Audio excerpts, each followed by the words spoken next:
une Rolls Corniche, hein, c'est bien ça? Corniche de 1976. De 1976.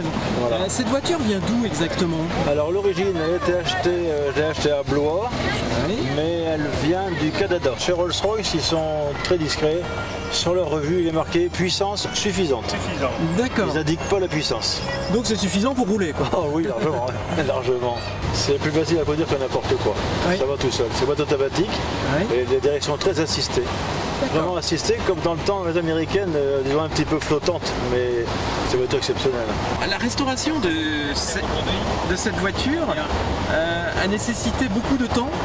Non, celle-ci non, parce que je l'ai eu en état, elle était en bon état, on va dire, contrôle technique était assuré, la carrosserie est saine. J'ai seulement dû refaire une beauté, c'est-à-dire refaire une peinture quand même parce qu'elle était un peu fatiguée, et retravailler les cuirs, et faire ce que je fais sur toutes les voitures. Quand je prends une voiture qui est censée rouler, je change tout de suite élémentaire, à savoir la vidange, les filtres à changer, les bougies, les érupteurs, tout ce qui se fait couramment sur une voiture pour démarrer d'un bon point. Et j'ai la chance d'avoir de l'outillage et de la place, donc c'est ce qui apporte le plus. Mais sinon, en mécanique, bon, j'ai toujours fait ça. Ça a toujours été une passion pour moi et de ce fait-là, ça continue, quoi. J'aurais toute ma vie fait de la mécanique. Celle-ci, je l'ai achetée il y a 1 an. C'est le visage de la secrétaire de M. Rolls qui a servi de modèle pour faire cette Lady.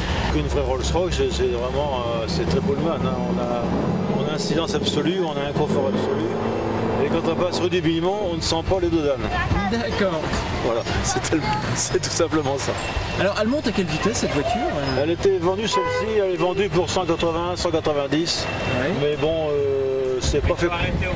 C'est pas fait pour ça. C'est pas fait pour ça. Il faut rouler lentement, il faut se promener. C'est un V8 d'une cylindrée de 6700 cm3. D'accord. C'est un gros V8. Il est alimenté dans ces modèles-ci, il est alimenté par 2 carburateur, donc un moteur très traditionnel. Que toutes les Rolls décapotables chez Rolls s'appellent Corniche parce elles sont faites pour la Côte d'Azur, en effet pour la Riviera, pour ces modèles-là, pour ces coins-là. Oui, j'en ai une d'abord que j'aime beaucoup, celle que j'ai achetée il y a 10 ans. C'est une Silver Shadow traditionnelle, classique, très belle auto. J'ai été longtemps amoureux de Volvo. Pour les Volvo anciennes, et je pense qu'Hervé il a connu comme moi les bonnes Volvo 122, les 112, 122 et 144.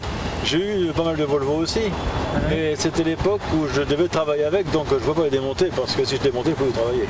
Bien sûr. J'en ai acheté pas mal non plus, c'était une belle voiture qui me plaisait bien. Et un jour, j'étais un peu fâché avec Volvo, parce qu'ils ont fait des voitures de plus en plus grosses et de moins en moins drôles, quoi, comme tout le monde. Bien sûr. Et voilà, et la Roche m'a toujours fasciné. J'ai aussi une 2 chevaux Citroën, qui est un véhicule très mythique. Complètement. Qui est la meilleure voiture du monde de toute façon. C'est une voiture, la 2 chevaux, c'est une voiture quand même décapotable. Une voiture qui a l'air conditionné avec la clim, parce qu'on peut ouvrir les carreaux facilement, on ouvre la trappe devant. Une voiture qu'on peut charger, transformer en break. On a tout sur une 2 chevaux. L'économie, une puissance également suffisante aujourd'hui, parce que 50 à l'heure en ville et 80 sur la route, la 2 chevaux le fait largement sans problème.